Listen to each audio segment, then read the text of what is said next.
Welcome back. Today, we're going to be talking about difficult conversations with your employee. How do you approach it, and what are the steps you can take? I have 6 steps here in my notebook, and I'm going to share them with you. Let's get right into it.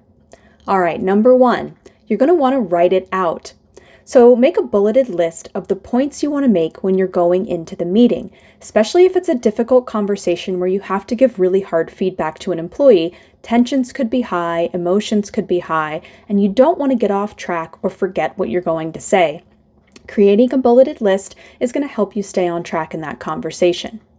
Number 2, you're going to want to call it out. It's okay when you sit down with your employee to say, "This is going to be a hard conversation," or "This is a difficult conversation for me to have with you." Sharing that vulnerability is going to allow you to connect with the employee and show that you care about them on a human level. If you come into the meeting with more authoritarian presence, it could come across as someone who's just very directive and doesn't care, is very cold, and none of that is going to help you connect with this employee in a way that's going to allow them to be successful. So it's okay to call it out and say that you're aware, just like they're aware, that it's going to be a difficult conversation. Number 3, you want to give clear examples.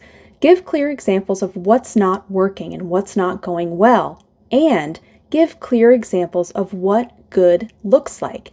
If you're not able to articulate to your employee what good looks like and what they should be doing and what they should stop doing, it's going to be really hard for them to meet your expectations. And that's only going to lead to a defeated employee with low morale. And that's not what you're looking for here. You're looking to change the course of what's going wrong.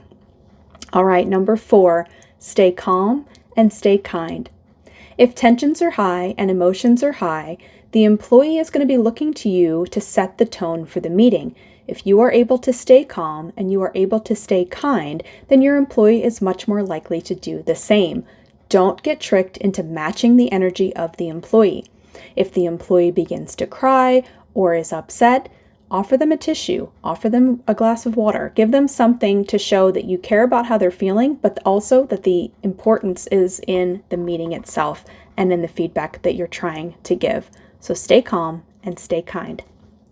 Number 5, agree to expectations going forward. Now, this won't be a debate and they may disagree with you, and it's okay to hear their perspective. In fact, you should, but agreeing to what the expectations are, communicating your expectations, and seeing what they're willing to commit to do going forward is going to be really helpful. It's going to allow for better employee buy-in, which is ultimately going to lead to more success for them. So how do we get buy-in? We sit down with them, we collaborate, we say, these are our expectations, what are you willing to do? And then you come up with a path forward, and then we get to number 6, which is following up. Once you've mustered the courage to have this difficult conversation, don't let that be the end of it. Make sure that you're continuing to follow up with your employee and checking on their progress. Even better if you can commit to a date by which you will follow up with them so that they know when it's coming and they know what's expected of them by that date. When the employee feels like you're invested in them, they're going to work harder for you as opposed to feeling like they're being managed out, which is only going to lead to low morale and shutdown. And that's not what you're looking for here. So those are your tips for having a difficult conversation with your employee. Follow me for more tips. I'm Jess, your friend in HR.